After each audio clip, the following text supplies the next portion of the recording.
السلام علیکم مفتی صاحب. وعلیکم السلام.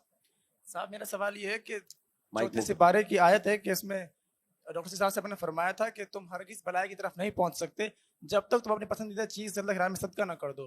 تو اس سے کیا مراد ہے؟ ہم بعض دفعہ اپنے جو کام کرنے آتے ہیں ہمارے گھروں میں خواتین, ہم ان کو کوئی کپڑے وغیرہ دے دیتے ہیں ہمارے خود کے استعمال کیے ہوئے, اس کے بارے میں کیا حکم ہے؟ دیکھو اس کا مطلب یہ نہیں ہے کہ تم کوئی سستی چیز صدقہ نہ کرو. حدیث میں آتا ہے جب کوئی نیا لباس پہنے تو پرانے کو صدقہ کر دے وہ. تو اب اس میں یہ سوچنا ہم پرانی چیز صدقہ کر رہے ہیں ثواب نہیں ملے گا, تو ایسا نہیں ہے. پرانی چیز ضائع کرنے سے بہتر ہے کیا کر دی جائے, صدقہ. ہاں یہ جو قرآن کی آیت ہے لن تنالوا البر حتی تنفقوا مما تحبون, جو آپ کا سوال ہے کہ اللہ کہتے ہیں نیکی تک پہنچ نہیں سکتے جب تک محبوب چیز صدقہ نہ کرو, تو یہاں نیکی سے مراد ہے اعلیٰ اور کامل درجے کی نیکی.